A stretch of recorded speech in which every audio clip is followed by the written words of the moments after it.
Hi viewers. ఇప్పుడు మనం computer ఫండమెంటల్స్లో నేర్చుకునే టాపిక్ ఏంటంటే మెమరీ మెజర్మెంట్స్. కంప్యూటర్లో మెమరీ యొక్క మెజర్మెంట్స్ గురించి ఇప్పుడు మనం నేర్చుకుందామండి.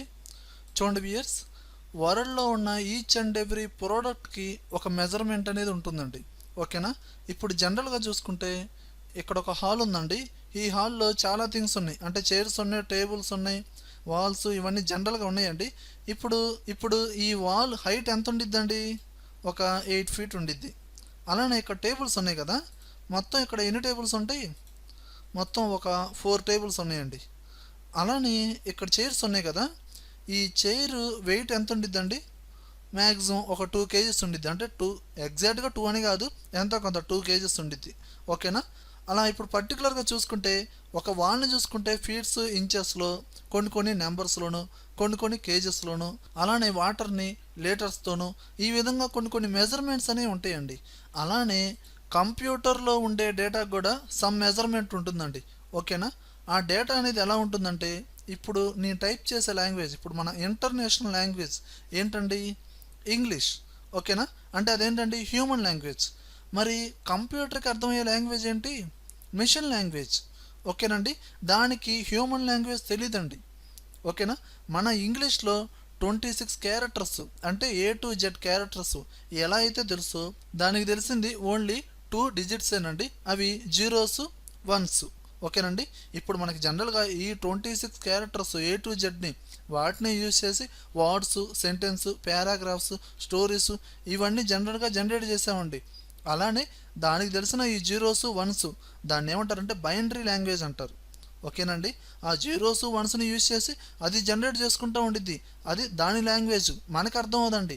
మన లాంగ్వేజ్ హ్యూమన్ లాంగ్వేజ్, అది దానికి అర్థం అవ్వదు. ఓకేనా? అంటే కంప్యూటర్లో ఉన్న డేటా అనేది ఎలా స్టార్ట్ అవుతుంది? స్టార్టింగ్ ఒక జీరో లేదా ఒక వన్తో స్టార్ట్ అవుతుంది. ఓకేనండి? ఇప్పుడు జనరల్గా మనకి కామన్గా బాగా తెలిసిన మెజర్మెంట్ ఏంటండి? కేజీస్. అవునా కదా? ఇప్పుడు స్టార్టింగే మెజర్మెంట్ కేజీస్ అండి? కాదు. స్టార్టింగ్ మనకి మైక్రోగ్రామ్ అని, తర్వాత milligram, centigram, decigram, grams, decagrams, hectograms, kilograms, pounds, metric tons, ఇంకా చాలా ఉంటాయి. అలానే కంప్యూటర్లో డేటా కూడా ఎక్కడి నుంచి స్టార్ట్ అయిందండి? ఒక జీరో, ఒక వన్తో స్టార్ట్ అయింది. అలా ఎండింగ్ హైయెస్ట్ మెమరీ మెజర్మెంట్ అనేది ఎక్కడ దాకా ఉందో ఇప్పుడు మనం క్లియర్గా చూద్దాం. ఓకేనండి? ఇప్పుడు జనరల్గా చూసుకుంటే ఇప్పుడు ఏంటండి? కిలోగ్రామ్స్. ఇప్పుడు 1000 గ్రాములు వచ్చి 1 కిలోగ్రాము, 1000 కిలోగ్రాములు వచ్చి 1 మెట్రిక్ టన్ను. ఓకేనండి?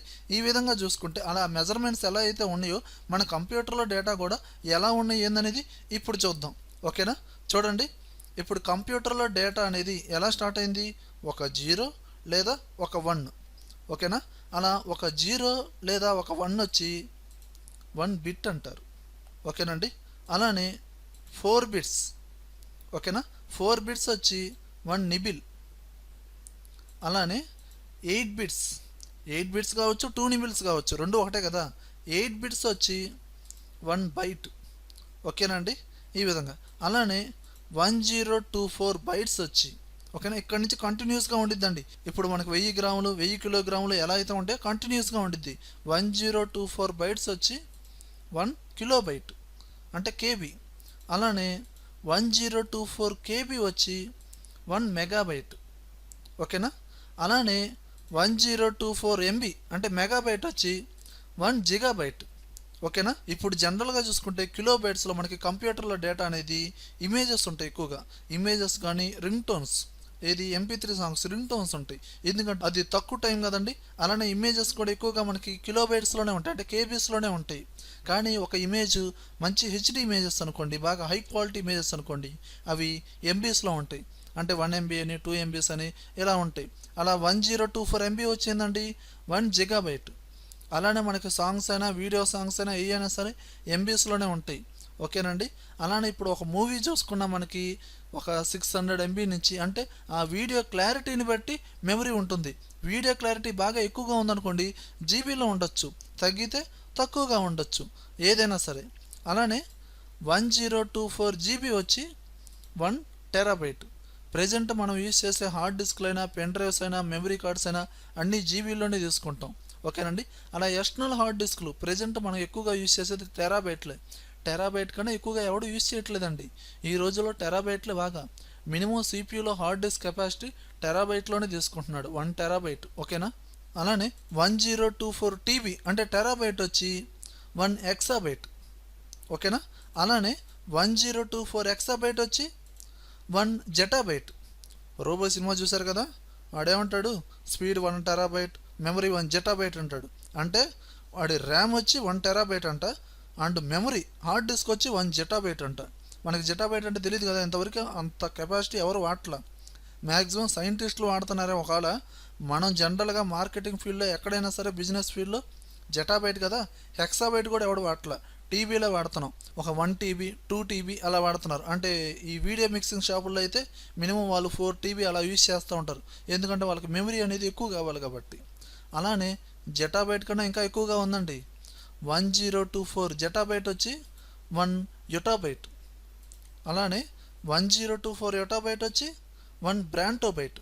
1024 బ్రాంటోబైట్ వచ్చి 1 జియోబైట్. ఈ జియోబైట్ వచ్చి హయ్యెస్ట్ మెమరీ అండి. ఇదే అనమాట. వీటిని యూజ్ చేసే వాళ్ళు కూడా నేను ఎక్కడ చూడలేదు, కానీ మెమరీ మెజర్మెంట్ అనేది ఈ విధంగా జనరల్గా చెప్పుకోవచ్చు. ఓకేనా.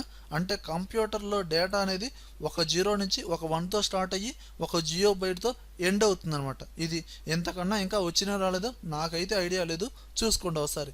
ఇదే హయ్యెస్ట్ మెమరీ అనమాట, ఇది జియోబైట్ అనేది. ఓకేనండి. చూడండి వ్యూయర్స్, ఇప్పుడు ఈ మెమరీ మెజర్మెంట్ గురించి ఏ డివైస్ ఎంతెంత కెపాసిటీ ఉండిద్ది ఏందనేది ఒక నోట్స్ ఇచ్చాను, కింద డిస్క్రిప్షన్లో ఇచ్చాను, చూసుకోండి ఒకసారి. ఓకేనా. ఈ విధంగా ఫండమెంటల్గా మెమరీ మెజర్మెంట్స్ గురించి చెప్పుకోవచ్చు. Okay viewers.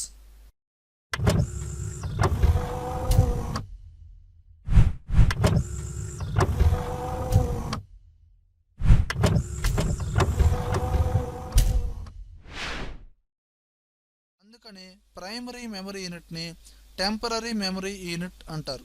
ఓకేనండి. అంటే నువ్వు సేవ్ చేయకుండా వర్క్ చేసే డేటా అంతా ర్యామ్లో స్టోర్ అవుతుంది. ఎప్పుడైతే నువ్వు సేవ్ చేస్తావో అది ఆటోమేటిక్గా ర్యామ్ నుంచి హార్డ్ డిస్క్కి షిఫ్ట్ అవుతుంది. కంప్యూటర్కి ఇచ్చే ఇన్ఫర్మేషన్ ఏదైతే ఉందో ఆ ఇన్ఫర్మేషన్ని మనం వ్యక్తికి ఇస్తే క్వశ్చన్ అంటామండి, కంప్యూటర్కి ఇస్తే దాన్ని ఇన్పుట్ అంటారు. కంప్యూటర్ కూడా మనకులాగా క్యాలిక్యులేషన్ చేయడానికి కొంత టైం అనేది తీసుకుంటుందండి, దాన్ని ప్రాసెస్ అంటారు. ఓకేనండి. మనం ఇచ్చిన ఇన్పుట్కి